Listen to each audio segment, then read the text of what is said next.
Hi friends, I am Abhishek. Welcome to my YouTube channel the ocean of Shiksha. देखिए आज हमारा जो previous year questions paper discussion है, जो हम प्रीलिम्स के लिए करते हैं। अभी हमारा जो यूनिट 2 चल रहा है इंडियन पॉलिटी, आज कंप्लीट हो जाएगा। यानी कि आज हमारा यूनिट 1 और यूनिट 2 दोनों कंप्लीट हो जाएगा। नेक्स्ट जो वीक होगा उसमें हम ज्योग्राफी स्टार्ट करेंगे। तो जैसे कि आप सबको पता है कि जो अभी हमारा वीकेंड में जो डिस्कशन चलता है वो कौन सा चलता है, जिसमें हम previous year question paper discuss करते हैं। जिसमें हम इसको हमने क्या कर रखा था, यूनिट बाय डिवाइडेड कर रखा था, जिससे कि क्या हो सके, हमें एक प्रॉपरली गाइडेंस मिल सके कि किस जगह से कहाँ से क्वेश्चन सबसे ज्यादा पूछे जाते हैं। जैसे कि आप अभी स्क्रीन पे देख रहे कि इसमें हमने 4 यूनिट रखे हैं। पहला था हमारा हिस्ट्री का, जो कि कंप्लीट हो चुका है। दूसरा है हमारा इंडियन पॉलिटी, जो आज लास्ट लेक्चर होगा, ये सारे कंप्लीट हो चुके हैं। फिर तीसरा चलेगा हमारा ज्योग्राफी का। ज्योग्राफी कंप्लीट होने के बाद हम स्टार्ट करेंगे अपना इकोनॉमिक्स। तो इस तरीके से आपको यूनिट वाइज क्या है डिस्कशंस देखने को मिल जाएगा, जो कि हम प्रीवियस ईयर क्वेश्चंस पेपर को डिस्कस करते हैं। देखिए यूनिट के अंदर अंदर भी हमने क्या है सीरीज डिवाइड कर रखा है। जैसे कि जो हमारा फर्स्ट यूनिट था, जो हमने स्टार्ट किया था, ये वीडियो यहीं से स्टार्ट किया था previous year questions paper discussion से। तो इसमें हमने पहला ही यूनिट स्टार्ट किया था, वो था हिस्ट्री का। तो हिस्ट्री में हमने 4 सीरीज रखे थे। पहला था हमारा एशियंट, दूसरा था मिडिवल, तीसरा था मॉडर्न और चौथा था इंडियन नेशनल मूवमेंट। तो ओवरऑल हिस्ट्री में जो हमने क्वेश्चन डिस्कस किए थे, वो टोटल कितने क्वेश्चन हमने डिस्कस करे थे? 556 क्वेश्चन हमने डिस्कस किया था, जिसमें हमने 1995 से लेकर के 2021 तक के क्वेश्चंस को कंप्लीट किया था, जो इन 27 इयर्स में यूपीएससी प्रीलिम्स में एशियंट, मिडिवल, मॉडर्न और इंडियन नेशनल मूवमेंट से पूछा था। एशियंट हिस्ट्री से जो हमने क्वेश्चन डिस्कस किया था वो करा था 137। मिडिवल से जो हमने क्वेश्चन डिस्कस किया था वो हमने किया था 108। मॉडर्न से हमने जो क्वेश्चन डिस्कस किया था वो किया था 121। और इंडियन नेशनल मूवमेंट से जो हमने क्वेश्चन डिस्कस करा था वो करा था 190।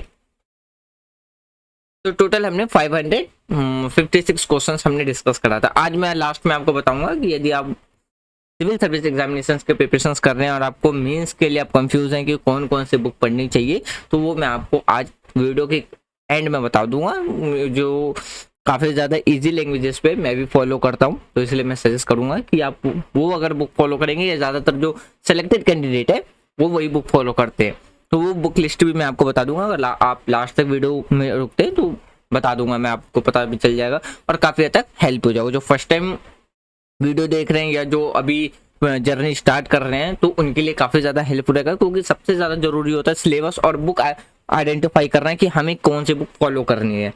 कहा जाता है कि आप 10 बुक को पढ़ने से अच्छा आप एक ही बुक को 10 बार पढ़ लो।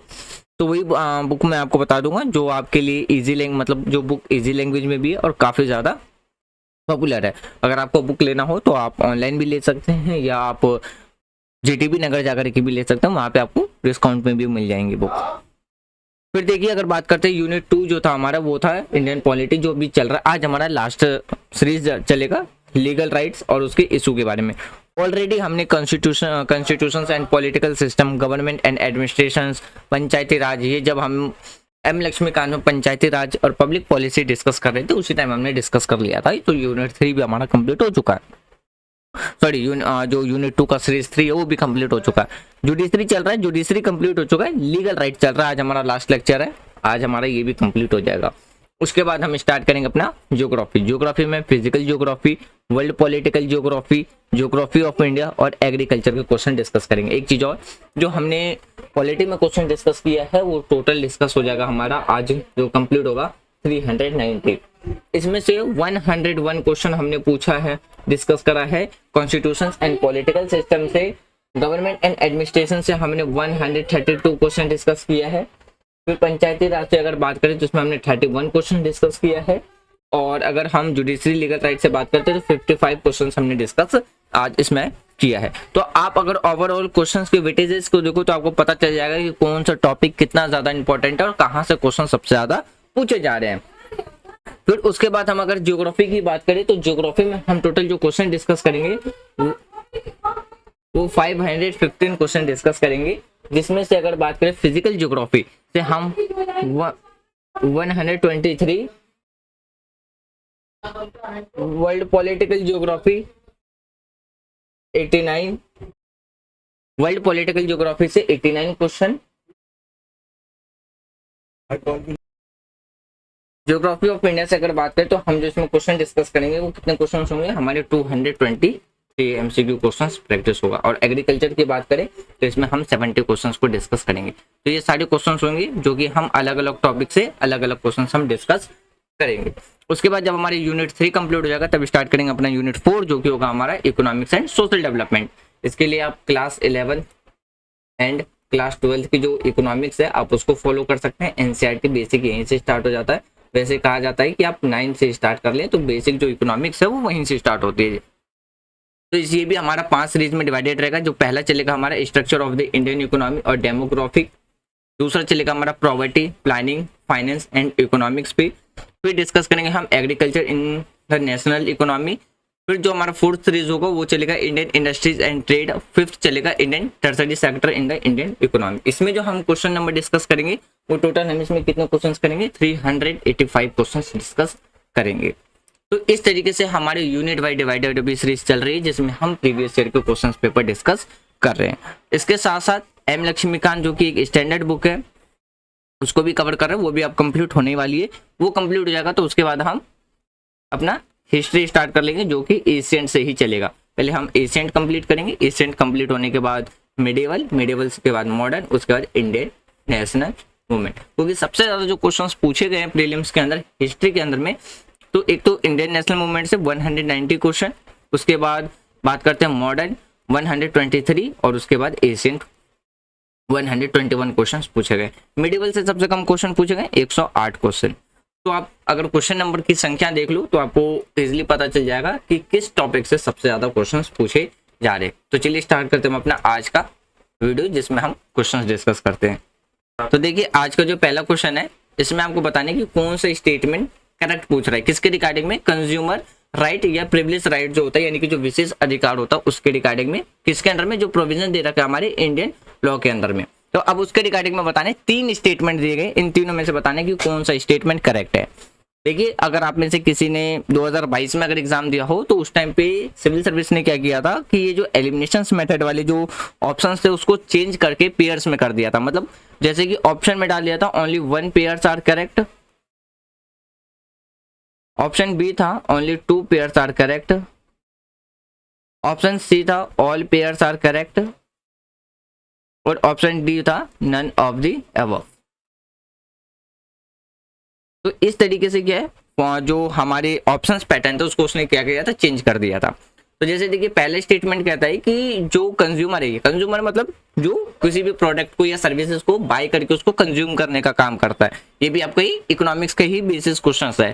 तो जैसे कि अगर आप क्लास 10th की अगर आप इकोनॉमिक्स को फॉलो कर रहे हो तो उसमें आपने लास्ट चैप्टर पढ़ा होगा कंज्यूमर राइट्स के बारे में, तो वहां से भी आप इसको डायरेक्ट रिलेट कर सकते हो। तो पहला जो क्वेश्चन पूछा जा रहा है कि इसमें कह रहा है कि कंज्यूमर के पास जो कानून होता है, मतलब जो राइट्स होता है, सिंपल फूड जो टेस्टिंग है उसके रिगार्डिंग में आपको अधिकार देखने को मिलेगा। यानी कि कंज्यूमर के पास अधिकार है कि वो फूड टेस्टिंग के लिए एक सैंपल्स उसका यूज कर सकता है। दूसरा स्टेटमेंट कहता है when a customer files a complaint in any consumer forum no fee in required to be paid. मतलब कि जब भी किसी उपभोक्ता को लगता है कि किसी उपभोक्ता को उपभोक्ता फोरम यानी कि जो कंज्यूमर कोर्ट होता है उसमें वो शिकायत दर्ज कर सकता है और उसमें उसकी किसी भी तरीके की कोई भी पेड या सर्विसेज नहीं देनी, मतलब पेड या फीस नहीं देनी पड़ती है।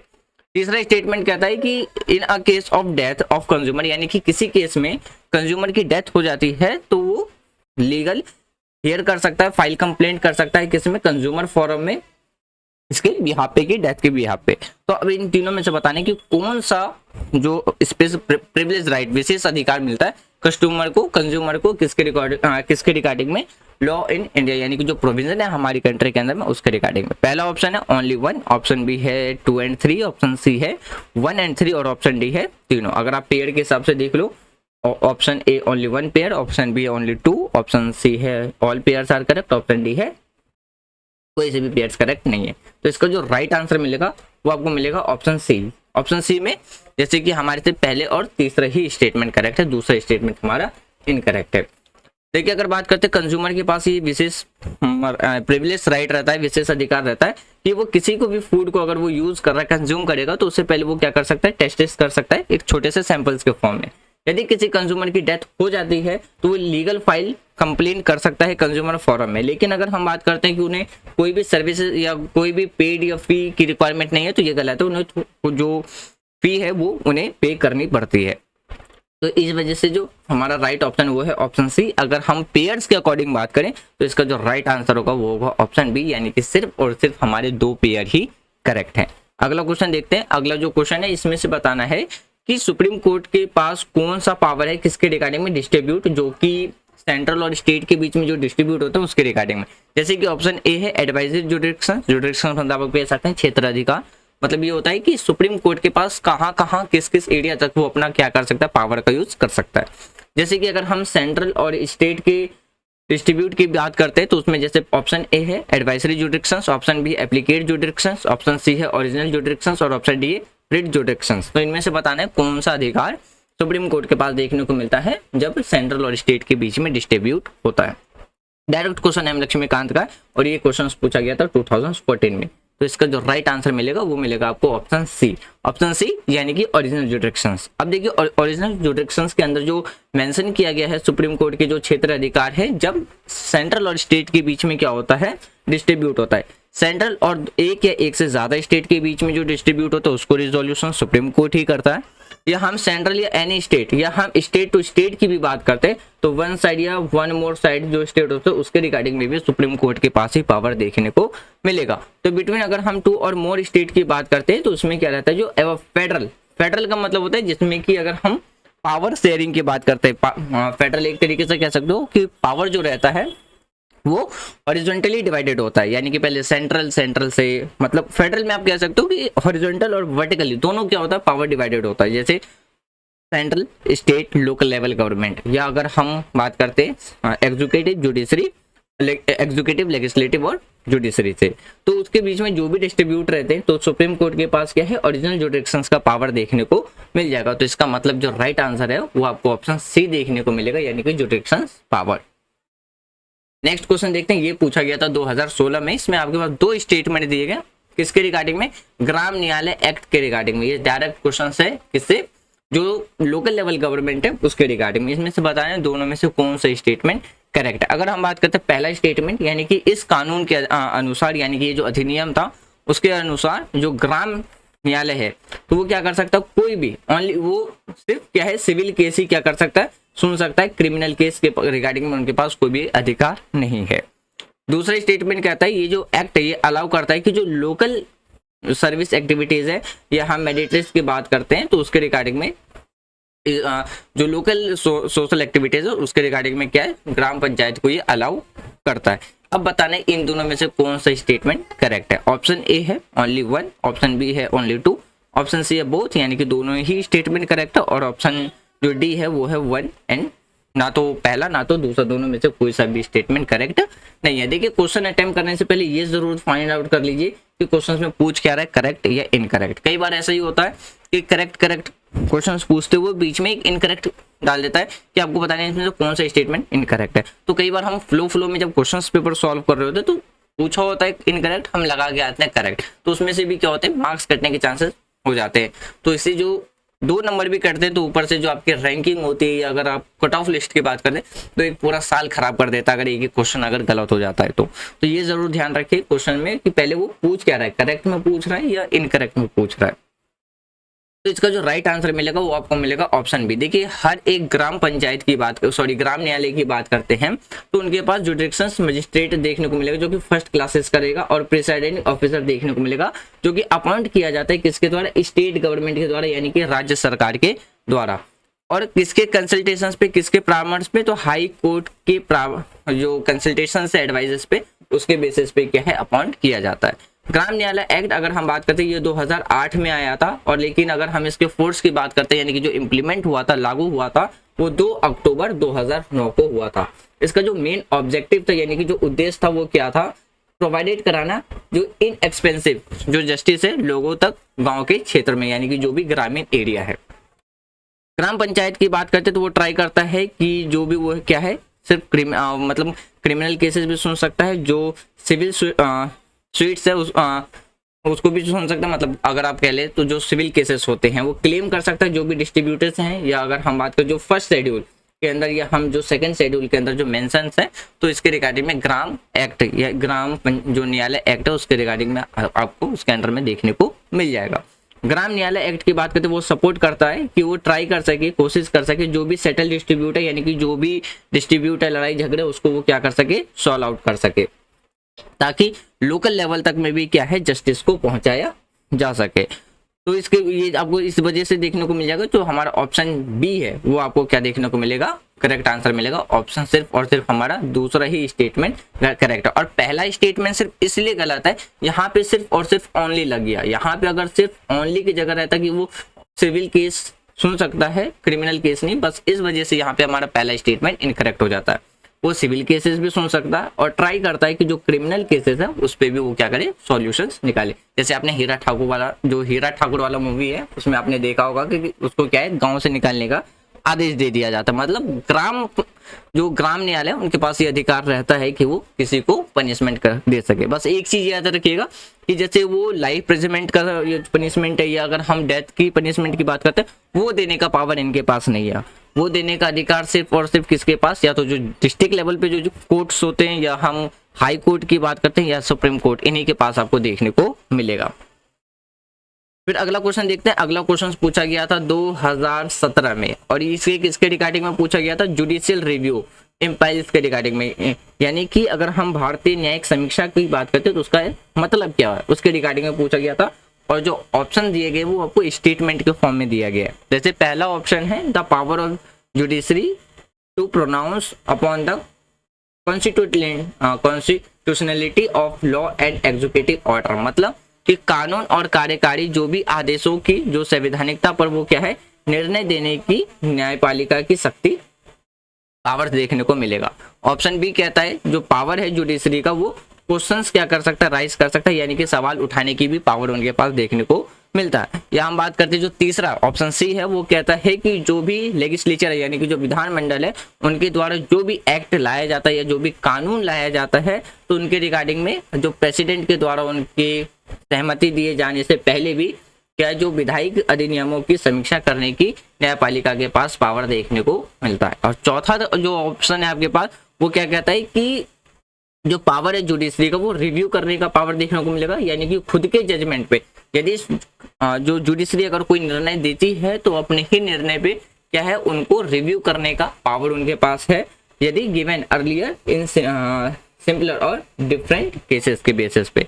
तो अब आपको बताना है कि इनमें से कौन सा ऑप्शंस करेक्ट है रिगार्डिंग जुडिशियल रिव्यू। तो इसका जो राइट आंसर मिलेगा वो आपको मिलेगा ऑप्शन ए, यानी कि सिर्फ हमारा पहला ही ऑप्शन सही है, बाकी सारे गलत स्टेटमेंट है। अगर हम जुडिशियल रिव्यू की बात करते हैं तो इसका मतलब है कि जो सुप्रीम कोर्ट है या हम हाई कोर्ट है वो एग्जामाइन कर सकते हैं कि जो भी एक्ट लाया जा रहा है या जो भी कानून लाया जा रहा है वो कॉन्स्टिट्यूशनल्स के अकॉर्डिंग है या नहीं। अगर कॉन्स्टिट्यूशनल्स के बेसिक स्ट्रक्चर को वायलेंस करता है तो वो क्या करेगा, उसको अनकॉन्स्टिट्यूशनल डिक्लेयर करके उस एक्ट को वहीं पे रोक दिया जाएगा। तो इस वजह से हमारा जो पहला स्टेटमेंट है वो क्या है, करेक्ट है। नेक्स्ट क्वेश्चन देखते हैं। अगला जो क्वेश्चन है वो 2018 में पूछा गया था, किसके रिगार्डिंग में, रूल ऑफ लॉ इंडेक्स के रिगार्डिंग में। अब ये पूछा जा रहा है रूल ऑफ लॉ इंडेक्स किसके द्वारा रिलीज किया जाता है। जैसे ऑप्शन ए है एमिटी इंटरनेशनल, ऑप्शन बी है International Court of Justice, option C है the Office of United Nations Commissioner for Human Right, और ऑप्शन डी है वर्ल्ड जस्टिस प्रोजेक्ट। तो आपको बताना है इनमें से कौन सा ऑप्शन करेक्ट है। इसका जो राइट आंसर मिलेगा वो मिलेगा आपको ऑप्शन डी। यानी कि अगर हम इस टॉपिक की बात करते हैं, ये आपसे पूछा गया था करंट अफेयर में, तो मार्च 2018 में करंट अफेयर में न्यूज में था, तो वर्ल्ड जस्टिस प्रोजेक्ट के द्वारा रिलीज किया जाता है रूल ऑफ लॉ इंडेक्स की बात करते हैं तो 2017 और 18 के बेसिस पे रिलीज किया गया था, जिसमें अगर हम बात करते हैं हमारी जो कंट्री की रैंक थी वो कितनी थी, मतलब इसमें जो टोटल कंट्री था 133 आपको देखने को मिलेंगे, और हमारी कंट्री की जो रैंक आई थी वो 133 कंट्रीज में 62 रैंक आई थी। बेटर देन किसका था, मतलब China, Pakistan, Myanmar, Bangladesh, Denmark जैसे कंट्री से ज्यादा बेटर था हमारी रैंक कितनी, 62। और ये जो सोर्स था वो था हिंदू आर्टिकल्स में पब्लिश हुआ था। नेक्स्ट क्वेश्चन देखते हैं। अगला जो क्वेश्चन है ये भी पूछा गया था 2018 में, और इसमें भी आपके पास क्या है, करेक्ट स्टेटमेंट पूछा गया, यानी कि 3 स्टेटमेंट है, 3 स्टेटमेंट में से बताने कि कौन सा स्टेटमेंट करेक्ट है, और ये पूछा गया था राइट टू एजुकेशन के बेसिस पे। देखिए अगर हम बात करते हैं राइट टू एजुकेशन एक्ट, जो कि किसके लिए, यानी कि जो हमारे पास शिक्षा का अधिकार देखने को मिलता है, तो इसके अनुसार किसी भी स्टेट में जो एजुकेशन है, एजुकेशन के रूप में नियुक्त किए जा के लिए जो भी रिक्वायरमेंट है, प्रोसेस जो मिनिमम क्वालिफिकेशन है, वो क्या है, लेट डाउन देखने को मिलेगा, और इसको कॉन्करेंट यानी कि concurrent state council of teacher education में मेंशन किया गया। दूसरा स्टेटमेंट कहता है, अगर हम राइट टू एजुकेशन एक्ट की बात करते हैं टीचिंग प्राइमरी क्लासेस के लिए, जो इसमें कैंडिडेट है उनको रिक्वायरमेंट है कि वो क्या है, टीचर एबिलिटी टेस्ट को वो क्या करे, जो कंडक्ट कराया जाता है national council of teacher education guidelines के द्वारा, उसको वो क्या करे, पास करे। अगर बात करते हैं कि हमारे देश के अंदर मोर देन जो 90% जो टीचर्स हैं वो एजुकेशन इंस्टीट्यूशंस वो क्या है, आर डायरेक्टली अंडर आते हैं, वो किसके, स्टेट गवर्नमेंट के अंडर में आते हैं। अब इनमें से बताने की कौन सा स्टेटमेंट करेक्ट है। ऑप्शन ए है ओनली 1 2, ऑप्शन बी है ओनली 2, ऑप्शन सी है 1 and 3, और ऑप्शन डी है 3। इसका जो राइट आंसर मिलेगा वो मिलेगा ऑप्शन डी, तो इसका सॉरी ऑप्शन बी। देखिए अगर बात करते हैं जो हमारा राइट टू एजुकेशन एक्ट है, उसके अंदर जो सेक्शन 23 है वो किस बारे में बात करता है, national education for teacher education, वो डिसाइड करेगा कि जो मिनिमम क्वालिफिकेशन होनी चाहिए वो क्या होनी चाहिए, तो इसलिए जो हमारा पहला स्टेटमेंट है वो गलत हो जाता है। फिर राइट टू एजुकेशन एक्ट की बात करते हैं, इसमें जो मैंडेटरी रखा गया ओनली उन लोगों के लिए जो कि अपॉइंटमेंट किए जाते हैं एज ए टीचर, तो वो किसको क्लियर करके, जो टीईटी का एग्जाम होता है उसको क्लियर करके ही वो क्या कर सकते हैं, टीचर्स के रूप में अपॉइंटमेंट किए जा सकते हैं। इसलिए हमारा जो दूसरा स्टेटमेंट है वो गलत हो जाता है, सही हो जाता है। फिर अगर हम पहले को अगर एलिमिनेट कर देते हैं तो जहां जहां पे पहला है वो हमारा क्या हो जाएगा, ऑप्शन कट जाएगा, और दूसरा ही स्टेटमेंट हमारे पास क्या है, करेक्ट है। राइट आंसर इसलिए आपको ऑप्शन बी देखने को मिल जाएगा। नेक्स्ट क्वेश्चन देखते हैं। अगला जो क्वेश्चन है ये पूछा गया था 2019 में, और किसके रिगार्डिंग में, यानी कि 3 स्टेटमेंट है, इन तीनों स्टेटमेंट की मैं बताने की कौन सा स्टेटमेंट करेक्ट है। जैसे कि पहला स्टेटमेंट कहता है कि जो हमारा इंडियन फॉरेस्ट एक्ट था उसको क्या है, अमेंडमेंट किया गया था, यानी कि 1927 का जो इंडियन फॉरेस्ट एक्ट था उसको क्या अमेंडमेंट किया गया था, इसमें जो संशोधन किया था उसके अनुसार क्या रखा गया था, जितने भी जो वन वासियों हैं उनको वन के क्षेत्र में उगने यानी कि जो बांस ग्रो होते हैं उनको काटने का अधिकार इन्हें मिल गया था। दूसरा स्टेटमेंट कहता है कि जो हमारे शेड्यूल्ड ट्राइब्स और जो अदर ट्रेडिशनल फॉरेस्ट है, उसके अगर हम अदर ट्रेडिशनल फॉरेस्ट की बात करें तो इसमें आपको क्या है, तो वन यानी कि जो अधिकार वन के जो अधिकारी थे, फॉरेस्ट ऑफिसर्स थे, इस अधिनियम के तहत यानी कि जो 2006 में जो अमेंडमेंट किया था उसके अनुसार बांस को क्या है, एक लघु वन उपज के रूप में उसको क्या है, डिक्लेयर कर दिया गया था। अगर फिर बात करते हैं जो शेड्यूल्ड ट्राइब्स थे या जो अदर ट्राइबल फॉरेस्ट की बात करते हैं, यानी कि जो ऑफिसर्स थे, निवासी थे, उनके मतलब जो अदर ट्रेडिशनल फॉरेस्ट जो निवासी थे, या हम बात करते हैं जो वन अधिकारों की मान्यता के अनुसार जो एक्ट आया था 2006 में जो अमेंडमेंट किया गया था उसके तहत क्या था, जितने भी जो फॉरेस्ट में जो रह रहे लोग थे, यानी कि जो फॉरेस्ट में रहते थे लोग, जो वनवासी होते, उनको लघु वन उपज के लिए 5 स्वामित्व की अनुमति उन्हें दे दी गई थी। तो इनमें से बताने की कौन सा स्टेटमेंट करेक्ट है। ऑप्शन ए है ओनली 1 and 2, ऑप्शन बी है 2 and 3, ऑप्शन सी है 3, ऑप्शन डी है हमारे सारे के सारे स्टेटमेंट करेक्ट है। तो इसका जो राइट आंसर मिलेगा वो मिलेगा आपको ऑप्शन बी, यानी कि हमारा सिर्फ दूसरा और तीसरा ही स्टेटमेंट करेक्ट है। देखिए अगर हम इंडियन फॉरेस्ट एक्ट की बात करते हैं जो कि अमेंड किया गया था, तो उसमें पेड़ की परिभाषा यानी कि बांस शब्द को हटाने के लिए इसमें संशोधन किया गया था, ताकि जो गैर वन क्षेत्र में उगाए गए जो भी बांस हैं उनको उपयुक्त अधिनियम के तहत कटाई या पारगमन के लिए क्या है, परमिट की आवश्यकता से छूट मिल सके और किसानों के द्वारा जो बांस के रोपण को प्रोत्साहित किया जा सके। तो इस वजह से जो हमारा पहला स्टेटमेंट है वो क्या हो जाता है, गलत हो जाता है। और अगर हम इसको एलिमिनेट करें तो हमारा जो ऑप्शन निकल के आता है वो बी निकल के आता है। तो अगर हम इसमें 3 की बात करते हैं तो 3 हमारे क्या है, जो तीसरा स्टेटमेंट है वो कॉमन है। तो इस वजह से इसका जो राइट आंसर निकल के आता है वो आपको देखने को मिलेगा ऑप्शन बी। देखिए अगर इस टाइप के जो ऑप्शंस रहते हैं इसमें यही फायदा रहता है कि अगर आपको 1-2 स्टेटमेंट पता है, बाकी अगर नहीं भी पता को अदर स्टेटमेंट, तो आप उसको एलिमिनेशन मेथड के द्वारा क्या कर सकते थे, इजीली सॉल्व कर सकते थे। लेकिन इसी मेथड को सिविल सर्विस ने क्या किया था 2022 में चेंज करके जो पेयर्स वाला मेथड है उसको ला दिया था। अगला क्वेश्चन देखते हैं, ये पूछा गया था 2019 में और किसके रिगार्डिंग में, तो बताने इनमें से कौन सा ऐसा आर्टिकल है यानी कि अधिकार है हमारे संविधान में जो कि सेफ गार्ड करता है 5-1 rights to marry the persons of one choice, यानी कि भारत के संविधान का ऐसा कौन सा अनुच्छेद है जो कि 5 किसी के अपनी पसंद के व्यक्ति से शादी करने का अधिकार की रक्षा करता है। ऑप्शन ए है article 19, option B article 21, option C article 25, option D article 29। इसका जो राइट आंसर मिलेगा वो आपको मिलेगा ऑप्शन बी, यानी कि जो हमारा आर्टिकल 21 है जिसे हम राइट टू लाइफ भी कहते हैं। तो देखिए अगर इसमें बात करते हैं आर्टिकल 21 के अंदर में क्या क्या आता है, तो इसमें आपको देखने को मिलेगा कुछ और राइट्स दिए गए जैसे कि right to life with dignity, right to livelihood, right to clean environment, right to social security and protection of family, right to know और be inform, right to against solidarity, right against delayed execution. तो ये सारे rights आपको किसमें, तो article 21 में देखने को मिलेगा। इसे हम राइट टू लाइफ का भी आर्टिकल कहते हैं। नेक्स्ट क्वेश्चन देखते हैं, इसमें भी आपसे फंडामेंटल राइट के रिगार्डिंग में पूछा गया कि इनमें से ऐसा बताने की कौन सा ऐसा फंडामेंटल राइट है, यानी कि इनमें से ऐसा कौन सा मौलिक अधिकार है जो निम्नलिखित में से, यानी कि जो हमारे पास अधिकार दे रखे उनमें से कौन सी श्रेणी भेदभाव यानी कि जो डिस्क्रिमिनेशन है उसके रूप में क्या है, रूप में अस्वीकार यानी कि अब अनटचेबिलिटी जिसे हम अछूत भी कहते हैं उसके रिगार्डिंग में डिस्क्रिमिनेशन को रोकने का काम करता है। जैसे हम ऑप्शन ए है right against exploitation, option B है right to freedom, option C है राइट टू कॉन्स्टिट्यूशनल रेमेडीज और बात करते हैं राइट टू इक्वालिटी।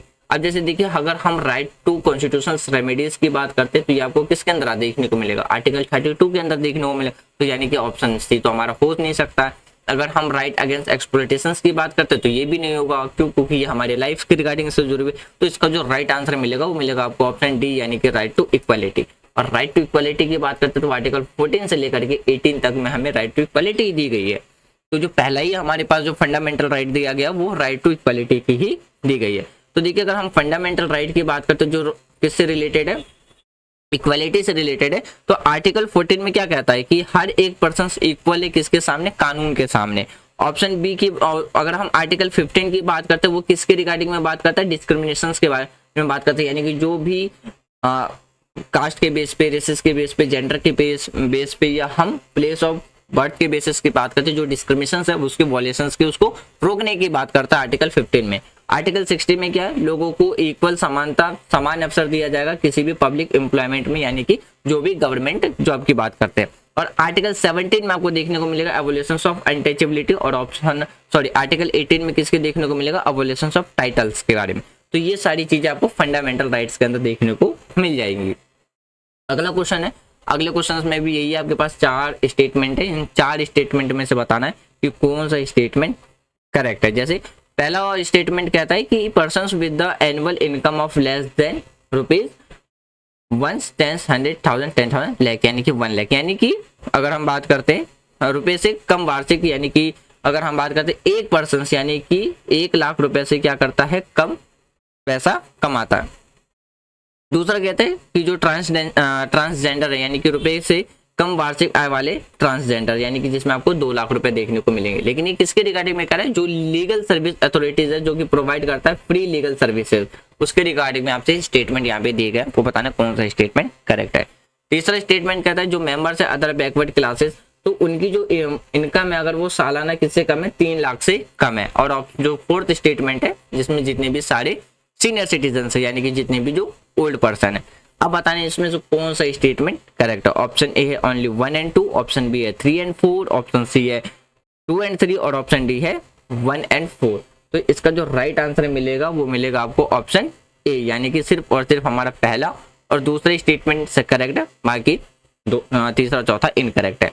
जैसे देखिए बात करते हैं अगर हम ऑफिशियल पेजेस की, यानी कि अगर हम नालसा की बात करें तो सीनियर सिटीजन एलिजिबल है डिपेंडिंग ऑन द इनकम, तो इसलिए हमारा जो फोर्थ स्टेटमेंट है वो क्या हो जाता है, गलत हो जाता है। अगर हम फोर्थ स्टेटमेंट गलत कर देते हैं तो हमारा डी और सी क्या हो जाएगा, एलिमिनेट हो जाएगा। उसके बाद देखिए अगर हम बात करते हैं लीगल सर्विस अथॉरिटी एक्ट जो कि 1987 का था, तो इसमें कोई भी प्रोविजन नहीं है free legal aid other backward classes के लिए, तो इसलिए हमारे पास जो ऑप्शंस बचता है वो सिर्फ और सिर्फ कौन सा बचता है, ऑप्शन ए। तो इसका जो राइट आंसर है आपको ऑप्शन ए देखने को मिल जाएगा। नेक्स्ट क्वेश्चन देखते हैं। ये पूछा गया था 2021 में यानी कि 2021 में, किसके रिगार्डिंग में? Positions of right to property के रिगार्डिंग में। अब देखिए आपको पता है कि जो राइट टू प्रॉपर्टी है उसको क्या बना दिया गया है, जो हमारा आर्टिकल 300 है, 300 के अंदर में इसको एक लीगल राइट बना दिया गया, जो कि पहले हमारे क्या था, एक फंडामेंटल राइट था। जैसे ऑप्शन है आपके पास, जो राइट टू प्रॉपर्टी है हमारे देश के अंदर वो क्या है, एक लीगल राइट है, अवेलेबल है वो सिर्फ और सिर्फ भारत के लोगों के लिए। ऑप्शन बी है लीगल राइट अवेलेबल है हर एक पर्सन के लिए, कि कोई भी पर्सन हमारे देश में क्या रख सकता है, जमीन रख सकता है। ऑप्शन सी है फंडामेंटल राइट है सिर्फ और सिर्फ हमारे सिटीजन्स के लिए, और ऑप्शन डी है ये ना तो हमारा फंडामेंटल राइट है और ना ही ये हमारा क्या है, लीगल राइट है। मैंने जस्ट अभी थोड़ी देर पहले आपको बताई कि ये आर्टिकल 300 के अंदर में हमारा क्या बन चुका है, लीगल राइट बन चुका है। तो इसलिए हमारा जो ऑप्शन राइट आंसर है वो है ऑप्शन बी। देखिए यहाँ पे ऑप्शन ए इसलिए गलत हो जाता है क्योंकि यहाँ पे सिर्फ और सिर्फ ओनली लगा हुआ है, जबकि ऐसा नहीं है। हमारी कंट्री के अंदर कोई भी, चाहे वो पर्सन है या फॉरेन विदेश के भी लोग हैं, वो भी हमारी कंट्री में आकर के क्या है, जमीन खरीद करके वो रह सकते हैं। तो देखिए जो हमारा 7th फंडामेंटल राइट था कॉन्स्टिट्यूशन के पार्ट 3 में, उसको डिलीट करके 44th कॉन्स्टिट्यूशन अमेंडमेंट एक्ट जो कि 1978 में लाया गया था, तो राइट टू प्रॉपर्टी को डिलीट करके क्या बना दिया गया, एक लीगल राइट बना दिया गया आर्टिकल 300A, और उसको किस में जोड़ दिया गया, हमारा जो कॉन्स्टिट्यूशन था उसका पार्ट 12 में उसको जोड़ दिया गया। तो इस वजह से जो हमारा राइट आंसर है वो है ऑप्शन बी। देखिए आज का जो सेकंड लास्ट क्वेश्चन है वो क्या है, इसमें भी आपके पास 2 स्टेटमेंट देखने को मिलेंगे। अब इसमें से बताना है कौन सा स्टेटमेंट करेक्ट है, और ये स्टेटमेंट किसके रिगार्डिंग में है। तो देखिए जो पेंशनर्स होते हैं यानी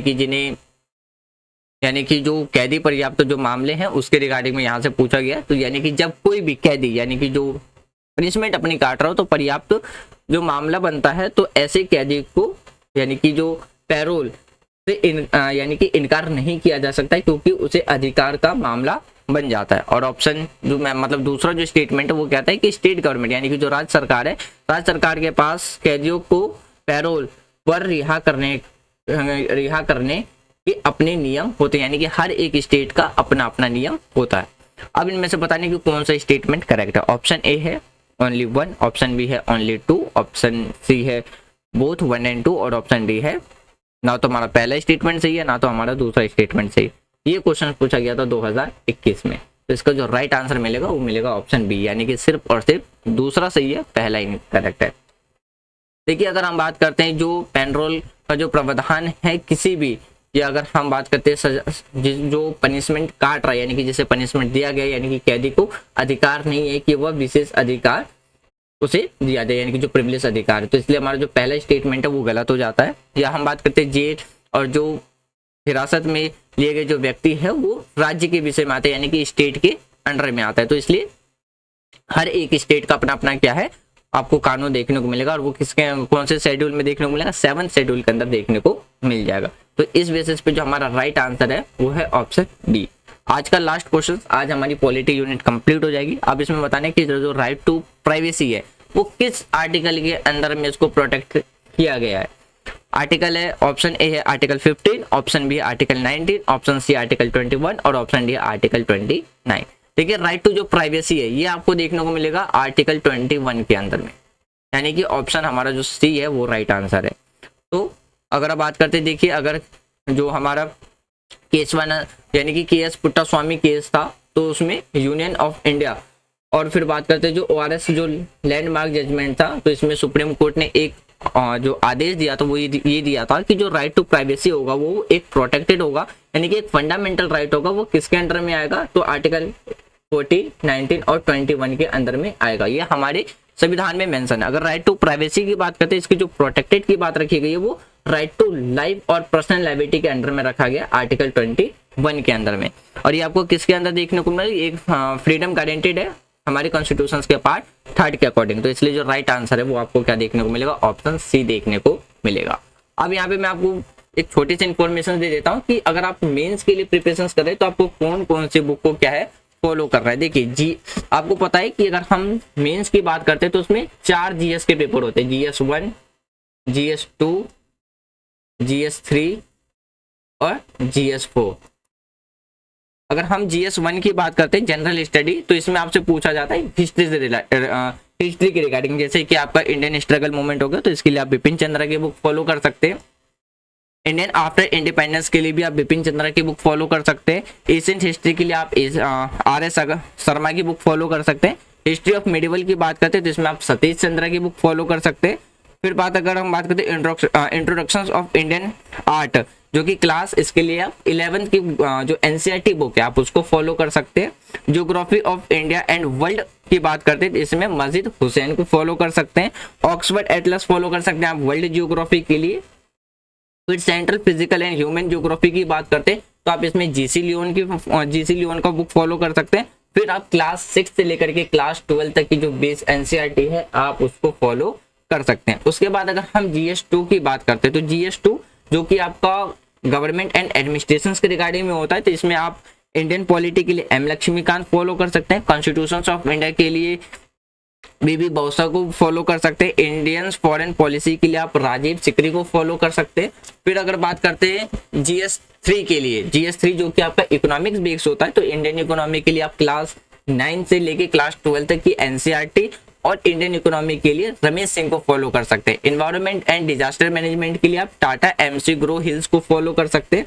फिर challenges to internal security of India के लिए आप अशोक कुमार को फॉलो कर सकते हैं।